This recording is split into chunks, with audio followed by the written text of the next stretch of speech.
with the Purple Robe, which is a very high honor for her, right? And the whole canon, right? The blocks, right? Then were transferred to Beijing. Later became the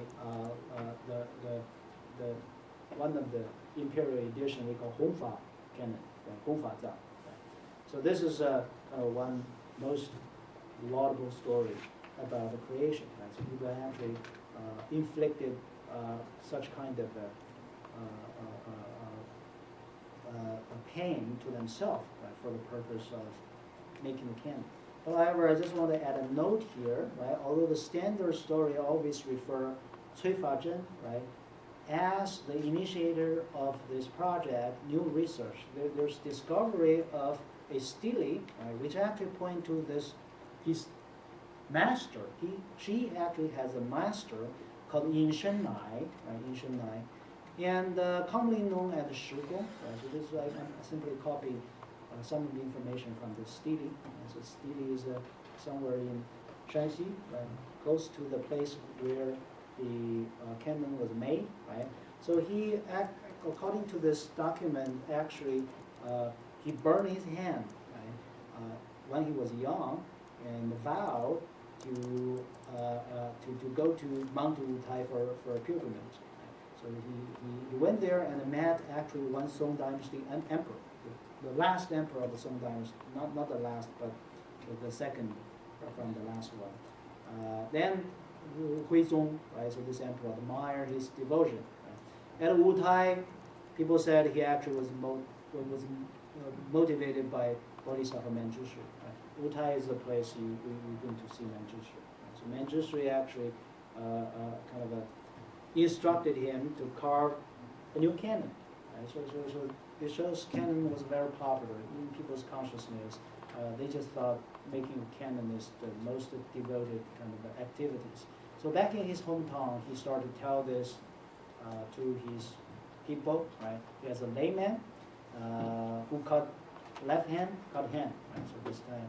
So then he traveled and went to a Cui family at a close by county, and at that time, right, he converted Cui Fazhen, right, who was the daughter of this Cui family. So the Cui Fazhen became the leader after his teacher died. Right? But however, of course, most of the works have been done during Cui Fazhen's time. Right? So this is why probably Cui Fazhen was memorized as the creator for this canon. Right? But the new evidence simply show there's something more complicated story. Right? So this is the scripture, right?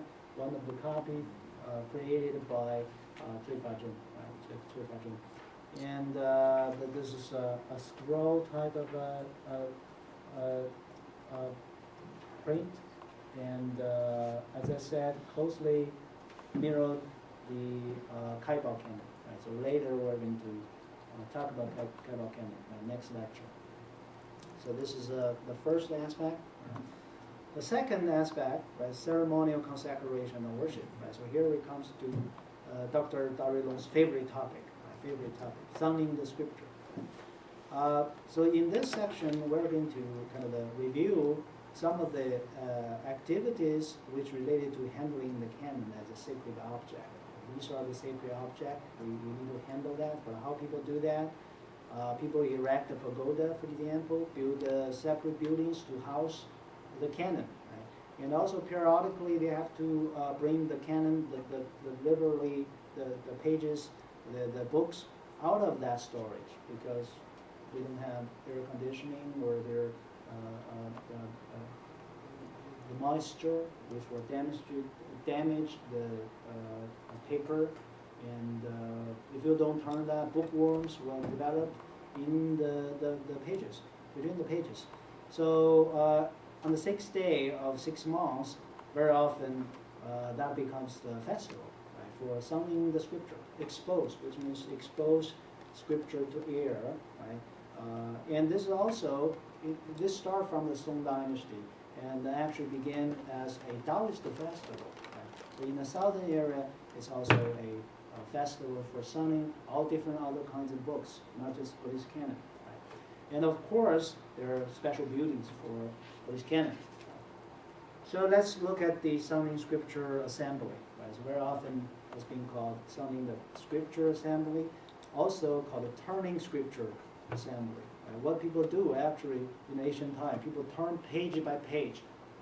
Right? So the idea is to let the air circulate for the pages because there may be moisture or warm kind of contained between pages. So let the air circulate it, and this will help to protect the pages and the paper. And during the time scripture being moved out of storage and the pages turn over, right? And very often worshiping, chanting will be devoted. And in the Suzhou area, right? So this comes from the miscellaneous notes, right? And actually, it's very interesting. It's very attractive to women. Right? Legend says women, if they turn the pages, the entire canon 10 times. Right? This would help them to be reborn as men. Right? Next life, in their next life. Right? So this is a legend from one of the miscellaneous notes I read. Right? It's very interesting thing. So this is one of the picture, right, from the online. Dr. Longdarui have been there, right? Lanxi. Well, I visited there several times, yeah, but I Yeah. didn't observe there. So this is, yeah. at least from their online Yeah. pictures, this is what they did. And I put a URL here, right? If you want to see some kind of a videotaping about the script, the ceremony, actually it has been videotaped. So they only have 3 volumes of the authentic or the original Yongle Loden canon. Yeah. Probably they didn't show it, or they will show it with care. And what they are signing is the modern printing. Yeah. There's no So need yeah, to do that. Yeah, you see here, it doesn't like the Yongle Beizang, right? So all the books on display. Other books they're or the modern reprint of Yeah. modern Very- of Yongle, yes. Very likely.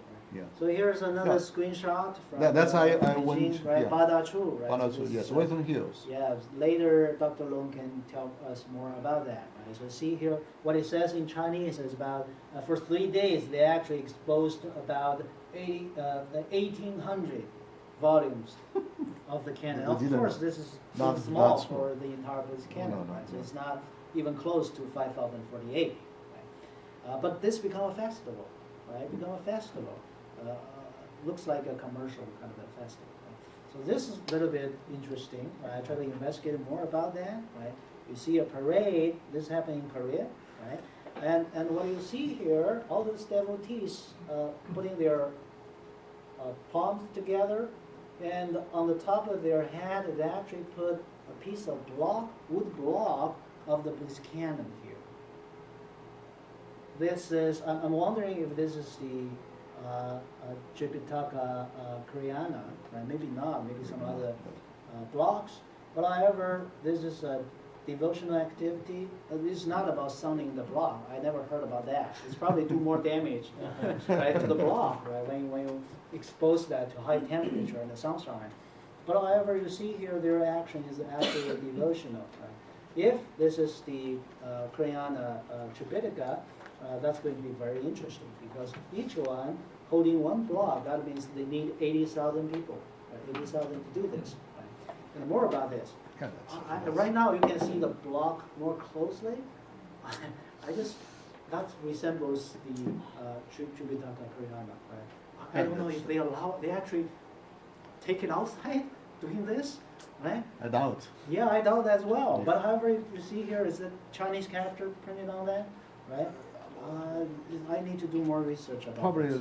Probably recopy or Could be. Could right? be, So yeah. they were partially, right? Yeah. And here, you know, they're parading on the street, right? On the street. Right? No, because they probably have to make a number. They take out, and then you have to put it back, just like our library. Yeah. Yeah. Otherwise, you make it in this order. Next time you print the wrong pages. So that's very important. Yeah, could be. Yeah. But their activity here is not Yeah. transporting the block to some places, right? In other No. case, we use a truck, right? To put all the blocks, one Three- truck. Then three trucks. 3 trucks, Yeah. okay? Yeah, For all the blocks. Or elephants. elephants, right? Monkeys, maybe. But you don't do things like this. If you see people doing this, that's absolutely a devotional activity, Yeah. right? So something happening, they have a purpose here, right? So then you can see here they're all standing in a square and making this, right? Holding the blocks, right? It got to be some very interesting ceremony going on. Right? So my point is that this kind of patronage or sponsorship, worshiping the canon, still alive in many places in East Asia. Right? Okay. Yeah, that's So then we move to the buildings. Right. So the canon, when it was created, then it got to be that's put in a building, right? And this happened very early in Chinese monastery. Right? Actually, if you study the monastic architecture, right? Early in Dunhuang, we have pictures, mirror. Then it depicted the temple structure is always Buddha hall in the center, and on the one side that's Tripitaka hall, right? Scripture storage hall, right? So then that's a major structure in a monastery. Right? So Bai Zhiyi, this great Chinese poet, he actually wrote a dedication record for building a Tripitaka hall.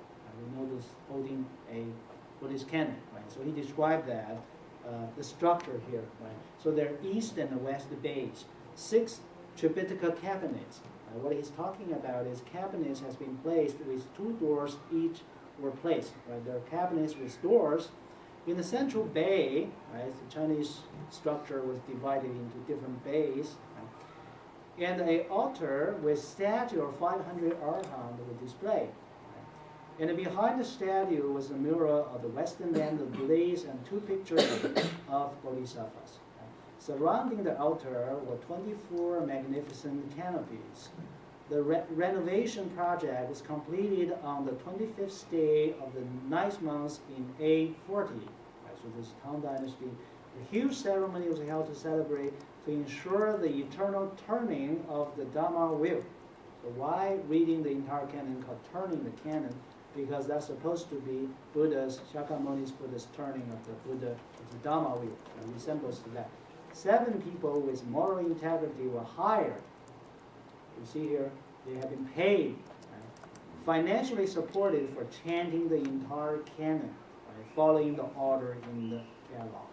Right? So the hall has been built and the devotion has been given to the canon. Not only that, people, right, with moral character have been hired to chant the scripture, right? Following the order in the entire canon. Okay? So we don't have that kind of structure remain, but we do have one case in Shanxi, Datong province. This kind of structure still exists. Later I will show you the map. This has been drawn by the Chinese architecture Liang Sicheng, right? He did investigation of that. And this is one of the kind of what we call the wall storage structure, right? And you see in the bottom, these are the cabinets, right? Cabinets on both sides, but on top of that, you see a very fancy architectural structure, right? That's called Heavenly Palace, right? Heavenly Palace. You remember in the last lecture, I've been talking about the imagination. One kind of imagination is that the Buddhist scriptures canon has been stored in the Heavenly Palace. Right? So here we have a real structure, not only the cabinet, but on top of that, according to such kind of imagination, people build a structure, resembles that. Right? We don't see this in Buddhist scripture, but however, people just imagine that should be the case. Right? Should be the case. Right? So this is a photo which has been taken a long time ago. This resembles the central part. You see this is an arch, right? An arch here bridging the both sides, the west and the east side, and it's an elaborate structure here, right? So I imagine, I've never been there, but I imagine looks like you can walk through it, or somebody can walk through it. It's completely unnecessary.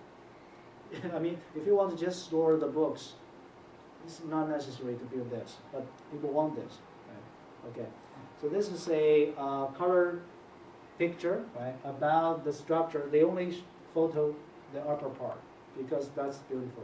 They don't care about what's inside the cabinet, right? Probably most people don't know what Canon has been stored there. It's actually a Liao Dynasty Canon, right? Used to be there. Right now, of course, there's no such thing. But according to Stili, we have inscriptions. It says clearly the Liao Dynasty Kidan Canon has been there. Right? You mean this one in Datong? Yes, in Datong. I remember, probably when Pompidou visited Datong with Zhou and I, Zhou probably took time to look at their Qisa Canon. They Really? have. I noticed that Zhou was examining the Qisa Canon. So a few months ago, I asked a girl who comes from Datong. We went to a trip to Jiuzhaigou and asked her to investigate whether it is Qisa or not. But according to the photo, it is sutra binding, so it is probably the Khitan. Well, I have Definitely not the Khitan, because we know Khitan Canon No. disappeared for a long time. But however, the dedication, if you read the scriptures, inscriptions, it says clearly when it was built, at one time the Khitan Canon has been yeah, built. should be in that Right area. now, of course, no no Khitan Khitan Canon. Canon. Yeah. It So could be Zhou some was other versions. If you're talking about visitors examining, it couldn't be Khitan Canon, right? So it's for sure. So the regular kind of a storage cabinet is more plain one like this. There's no structure on top of that, but these are the cases, or the bookcase cabinet. Then you can find the cases which has been stored in such kind of structure. I was there 2 years ago, and I spent almost 3 days waiting for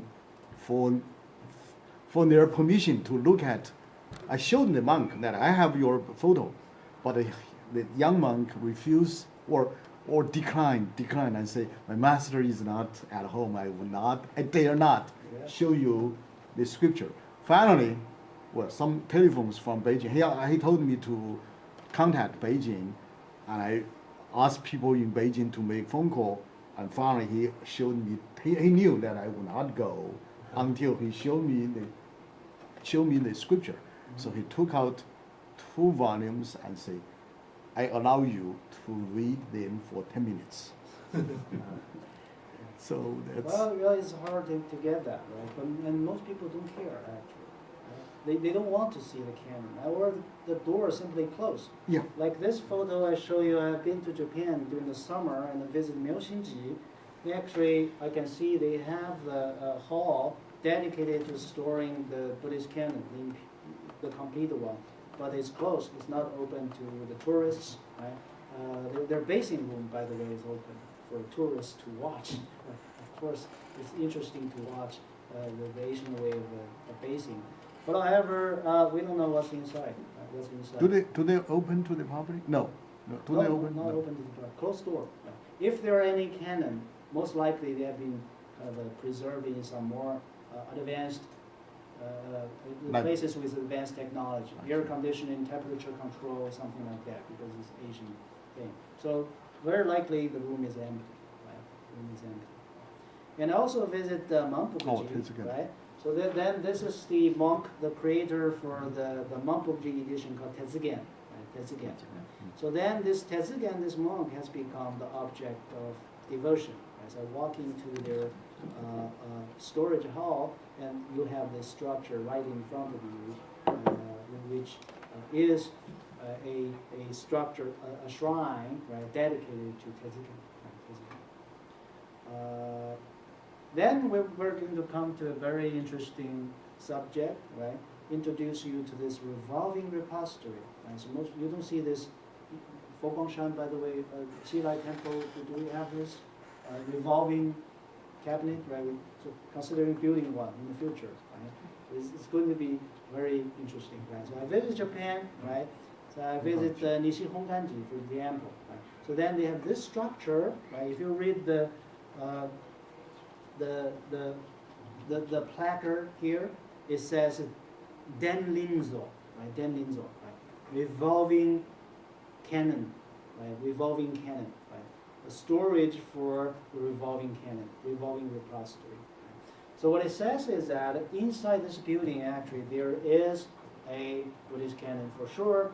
But however, there's a special kind of a Buddhist canon which can revolve, right? So there's a device devoted to this. Right? It's closed, as I said, right? So it's nothing interesting because these are books. If there are ancient books, more likely they have been taken somewhere else. Right? But I read their the pictures of what's inside. They have a beautiful mural and wall painting on top of the seating. Right? So this is what they have. Well, however, when I search the internet, so this is actually from Zojuji in Tokyo. Right? I didn't visit that, but looks like they have such kind of a similar structure, which called rinzo, right? Revolving cabinet. Right? And usually it's related to a Chinese Buddhist. I think here, going back to the slides, and his name is Fuxi, right? Usually called Fu Dashi. He lived in the 5th and 6th century. The Chinese legend attributed him as the inventor of this structure. It is a structure here. So he has been worshipped. Whenever you see a rinzo in Japan, got to be some kind of a shrine dedicated to him and his 2 sons. So he has 2 sons. So later I'm going to tell stories related to this revolving canon. Right? So what is here, you see, that's exactly Fuxi at the center, worshipped. There's shrine beautiful for him, and the front, on the both sides, are two sons, his 2 sons. Right? And behind him is this structure, which is a revolving canon. Right? So you probably don't see the whole picture, but however, on top of that is also an elaborate structure, which resembles heavenly palace, heavenly palace.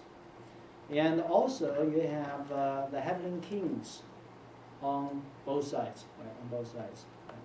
So that's of course a devotional device. And here, then you're probably wondering where it comes from, right? It actually came from China because we searched the building manuals. Fortunately, we have a Song Dynasty building manual called Yingzao Fa Shi, and there you actually find architectural instructions, right? The detailed building manual about how to build it and how to build it. So this is the picture taken from that book. Then you see this structure with the structure on the top, which symbolize the heavenly palace where the canon has been stored, resembles the structure we have seen in the Japanese preservation, right? Zojoji. So very likely, right? So this has been copied from China, right? But in China right now, actually, we have very few examples. Right? We can number them, probably 7 or 8, and lots of them actually become fixed. Right? They don't revolve. You cannot push them anymore, but simply you circumambulate, which means walking around. Right? So in China, we have such structures. So this is an example, right? And there's some kind of more details about the structure according to the building manual, right? So its shape resembles an octagonal pagoda, so it's 8-sided. Right? About 20 chi, the Chinese chi, about 6.4 meters high and 5.5 meter wide. So we're talking about a huge structure here, with a central axis connected to an iron pivot, right, at the end. And then there's a receiver at the base, then the axle can remove, right, surrounding that, right, fixed with lime clay mortar, right, on the ground. So 4-story were built to store scriptures. Right. Inside the cabinet, you can see 4 stories with the structure symbolizing the heavenly palace. Right. It's called Tiangong. So exactly match the sources about Tibetan imagination. Right. So actually people build this, all of that. Right. So a scholar called Richard Goodrich, right, so he studied the book cabinet a long time. He published an article probably in the 1940s. Right. It's a very detailed study about this kind of cabinet. Right. So according to his study, there are actually more than that. There may be 4 sides, 6 sides. Later it become 8 sides. Right. 8 feet or 9 feet in diameter. The cabinet is a fixed structure, right? It cannot move. He has the pictures at that time he took from China, which shows that it become a fixed structure.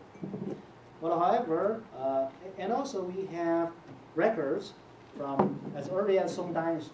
Song Dynasty actually was a golden age for such kind of revolving structure. And we have a record from this monk called Qisong. Right? He actually talks about the revolving structure. Right? So he mentioned exactly Fuxi, who invented this structure based on the meaning of turning the wheel of Dharma. You have to turn. Right? So what the term means, Chinese understand that, and literally push the revolving device. Right? One round, then that equals to turning the entire cannon. Right? So such a device usually installed in a hall and surrounded by several houses. Right? And so that's a central piece in the monastery, and it costs lots of money. Right? So he said it cost 7 million coins. At that time, it's a huge amount of investment. Right? But however, the monks actually use this to make money. Right? Monks use this to make money. So I'm going to tell you stories later, but these are the pictures from Korea, right? South Korea. You can still see some kind of relics about this kind of structure. Right? So this is one of them in Yongmungsa. Right? And the most famous one is actually in the Kangwa Island. If you visit Seoul, I didn't go there, but however, it was so famous. A similar structure which is outside. Right? That's a revolving cannon as well. So I've been to Japan and examined this revolving bookshelf repository in Hasedera Temple. Right? They're close to Kamakura. So I took this picture. So you can see there are books, right, texts piled up, right, piled up inside. So I wasn't allowed to turn, right? But for some strange reason, I have a colleague at Arizona. He actually was able to turn. He said nobody's there, so he turned, push the handle, so turn the entire structure. It's still working. It's still working. Yeah. Oh. So it's amazing after so many years. But my sense is that this kind of a structure, compared with the description I got from the Song building manual, sounds like these are smaller compared to the size mentioned in the building manual. So then I want to tell you some stories about the revolving device, right? Because this kind of a thing, as I mentioned, this is all devotional, right? So when the device was created, it's meant to be the target for devotion. So I have stories like this. A widow, right, in the Song Dynasty, I read historical records, actually was about to remarry. Right? So her husband actually passed away, and she wanted to simply turn the cannon for the purpose to commemorate his first husband. Right? So he's going to remarry, but she doesn't have enough money. So this tells what the monastery actually charge a fee for anybody who want to turn this revolving device. So and the price is steep, and so she cannot pay for that. It's not just a couple of coins. So she cannot pay for that, and monk won't allow her to push. Even she would like to offer all her money. Right? So she simply threw out all the money on the ground, which is coin, and prostrated on the ground. Right? So what happened is the revolving repository turned by itself. Right? Turned by itself. So the monks were so frightened. Right? So this happens. This is heavenly punishment for us. So in the future, they no longer charge any money. Right? No longer charge any money.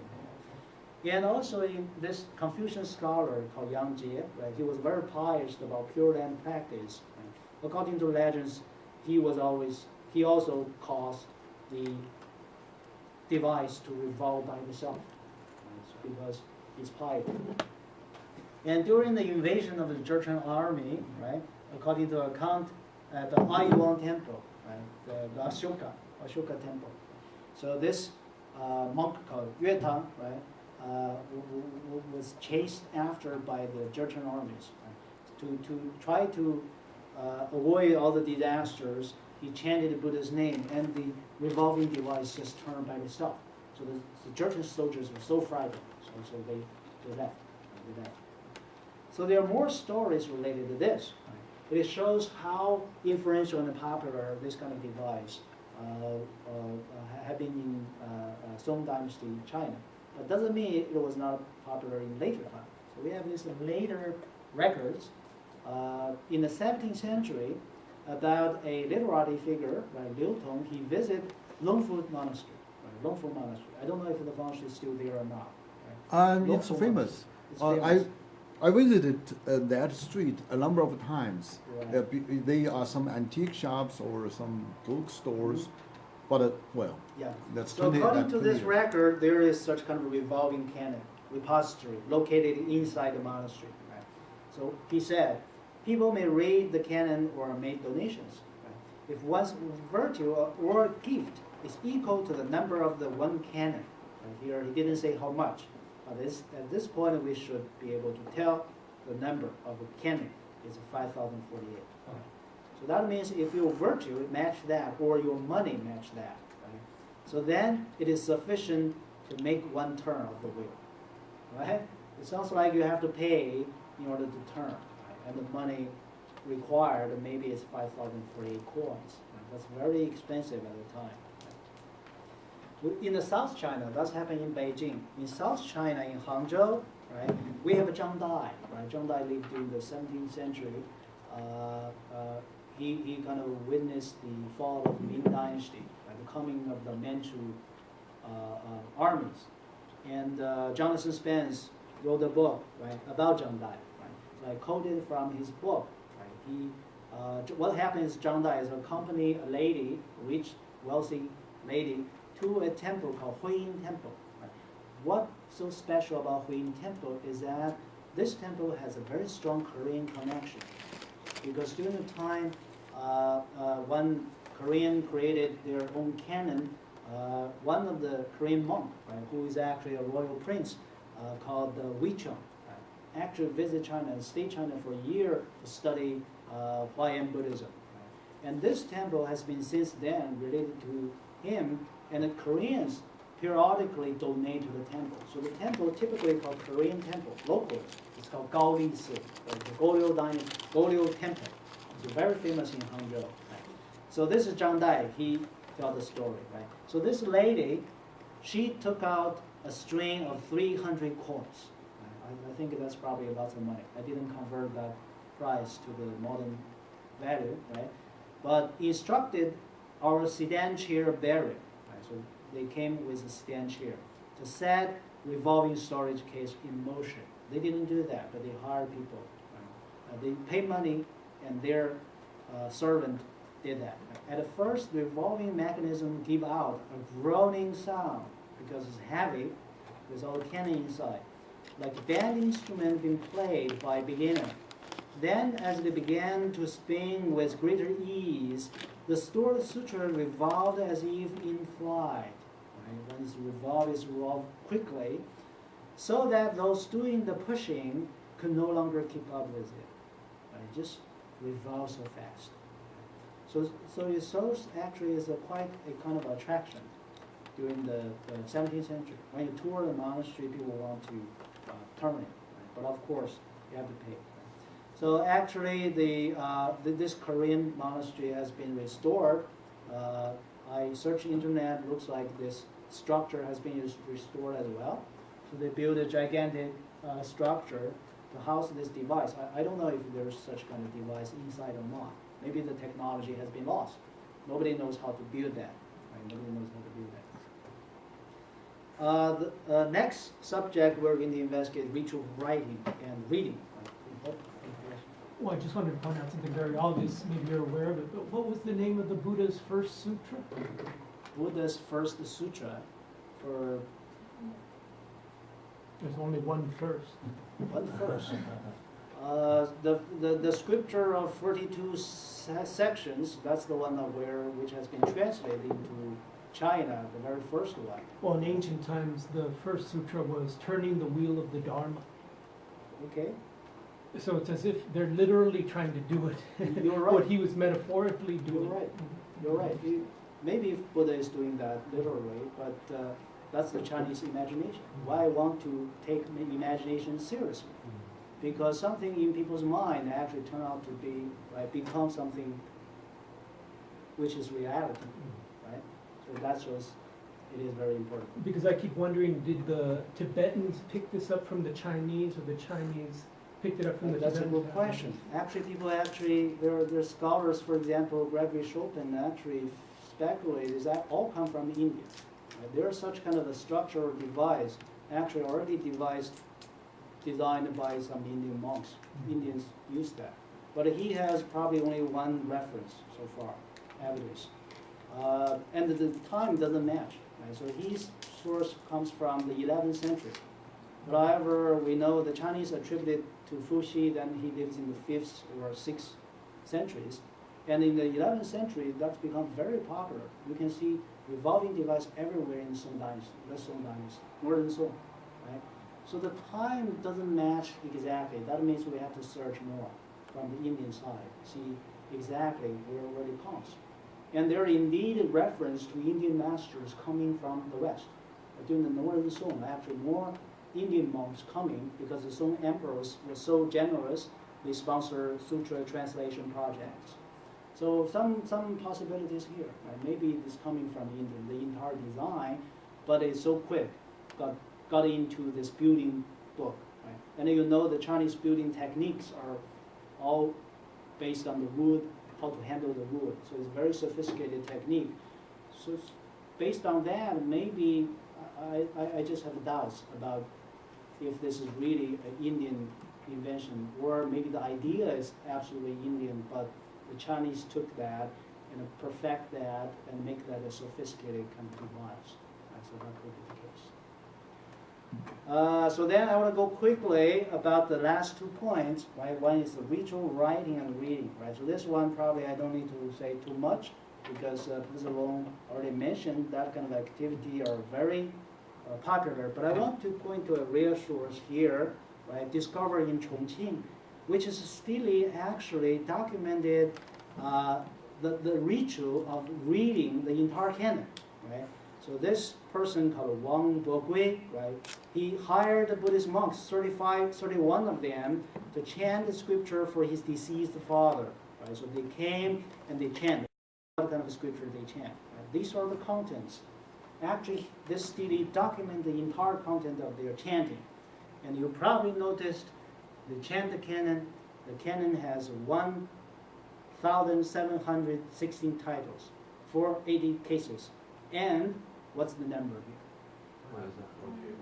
Yeah, once again, we see this magic number. Right? So the number there, what the number shows, that's the standard, the number of standard canon, right, from Zhishen. Then you read below, then all these numbers match the catalog, right? Which shows they actually read the canon, right, by following a sequence, right, which has been laid out in the catalog. Right? This piece is very interesting because it's coming from Sichuan, and exactly at the time when the Kaibao canon was created. But then the question is, are they reading actually the Kaibao canon? Right? Probably not, right? Because we know the Kaibao, the blocks have been transported to Kaifeng, the capital. Right? Then the question may be, okay, so this might be still a manuscript version. But however, you can see somehow the structure, the kind of canonical tradition circulating in Sichuan is still very much follow Zhishen's tradition, right? Zhishen, the standard catalog. So we have more stories, but I don't have time, right? So I want to mention this canonical number. Once again, the number here, 5,048, right? Because this becomes a mystery. One, Yang Wenhui, a great modern Buddhist, right? He went to many ceremonies, right? He met monks, and he noticed that actually all the monks, when they chant, they also mention they chant one zang, right? Zang means the canon. So that means they chant a number of one zang, right? What that means, then Yang Wenhui said, okay, so if you ask the actual number, they all say 5,048, right? So 5,048 has become a standard number, a measurement unit called a zang, right? Zang means a Tripitaka canon, right? So Yang Wenhui said, I once checked catalog of all canons. only the 开元释教部, which is 智胜 catalog, has 5,048 scrolls. Right? Till now, there's still 7,200 scrolls. Right? Other canons, they're longer than this. Right? And of course, right, they follow. Right? The common people, they follow the legend in the Journey to the West. Because we already know Journey to the West mentioned this number. So this number has become standard for the clergy to count the number of chanting. Right? We've done 5,048, then let's stop. We have done one round of chanting. Right? So I have more evidence about that, but I want to pass by and just say briefly about Chan Buddhism and the Cult of Canon. Right? So the point is that Zen Buddhism actually became the caretaker of the canonical tradition because first you have the structure on the temple ground, and also Chan monks, they justify the study of the canon. Right? So their reading activities, and even Zen koan mentioned the canon. Right? Mentioned the canon. Right? And more interestingly, in pure regulation, Zen monks in the monastery, they follow discipline. So they devise their discipline, and some articles of their discipline related to how to read scriptures.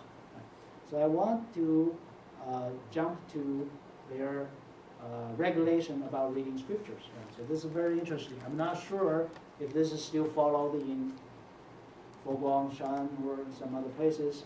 However, it's interesting.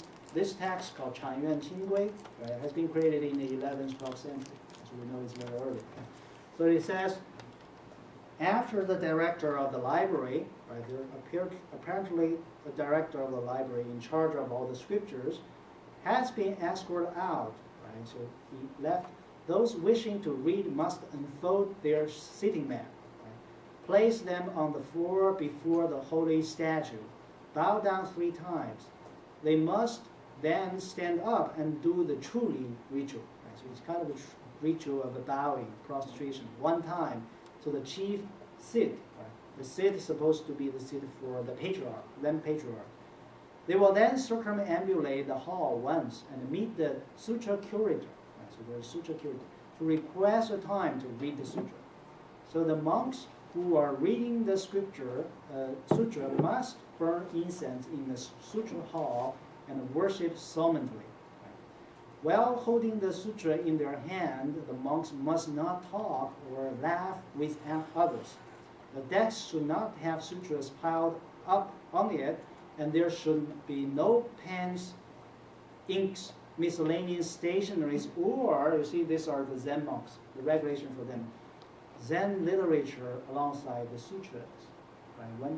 Yes, they do read scriptures, but they don't want to put Zen literature together with scriptures. Right? So this shows a very interesting regulation, the way how Zen monks handle Buddhist scriptures. Right? Buddhist scriptures. So I think I can stop here for today's lecture 4. Right?